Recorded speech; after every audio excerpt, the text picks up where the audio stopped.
Bonjour mes amis, Baboon is back. Ah, je pourrais faire un spectacle. On va toujours commencer par un petit sketch. J'ai déjà pas mal voyagé dans ma vie, mais je n'étais jamais parti en city trip. Étant donné que j'ai une aversion profonde pour l'informatique, les réservations en ligne, les mots de passe que j'oublie plus vite que ceux que je ne les tape, c'est bien simple. La dernière fois que j'ai tapé sur « mot de passe oublié », j'ai répondu « oui, et je t'oublierai encore ». Bref, j'avais demandé à mon pote militaire de me préparer ma feuille de route. Voilà, je ferai. Oui, si vous venez voir mon spectacle, vous saurez pourquoi le chef Chaudard m'appelle Geoffrey depuis 15 ans. Je t'ai trouvé un petit truc sympa à Lisbonne, pas trop cher, bien situé, l'idéal pour un city trip en amoureux.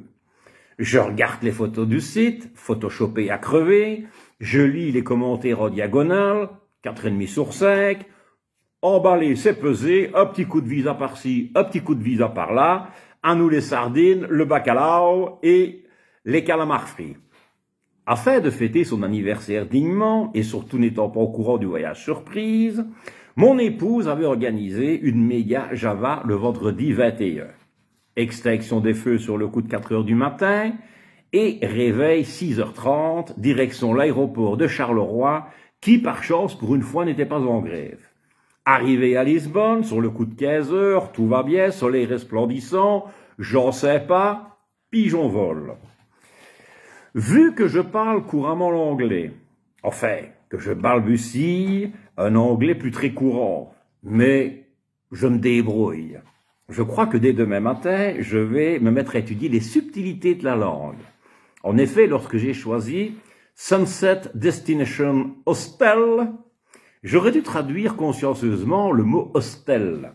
Et je me serais aperçu que ça ne voulait pas dire hôtel, mais pension.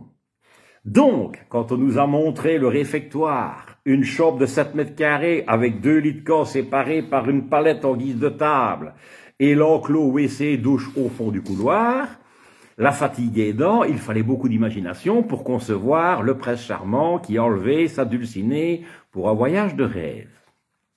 La moyenne d'âge des pensionnaires était de plus ou moins 30 ans, nos rythmes de vie, la nôtre diurne, la leur nocturne, nos rencontres ne se faisaient donc qu'exclusivement dans le hall de nuit. Je m'explique.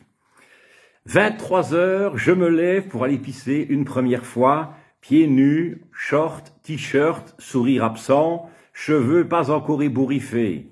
Je croise la première fournée des pensionnaires qui s'apprêtent à sortir. 1 heure du matin, c'est l'heure de la deuxième.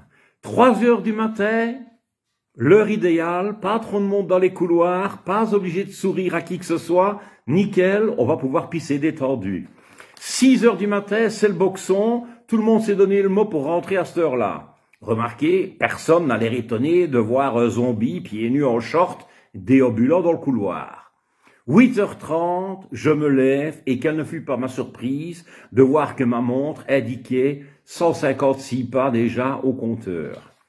Mis à part ce petit problème d'inconfort, nous avons passé 4 jours formidables, pris 4 kilos, car même si les Portugais sont des gens charmants, Lisbonne est une ville où on ne fait que de bouffer, bouffer et bouffer.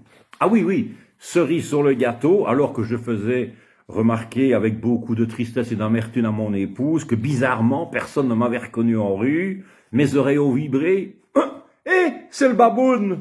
Et oui, j'ai eu le plaisir de croiser une femme qui traversait la rue à Lisbonne, que demander de plus.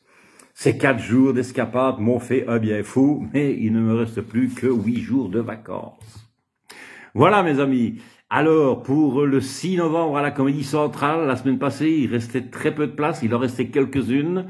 Et pour l'Estir à Tilf, il en reste aussi quelques-unes. Et vous pouvez venir voir sans prendre le repas. Je vous embrasse très fort, mes amis.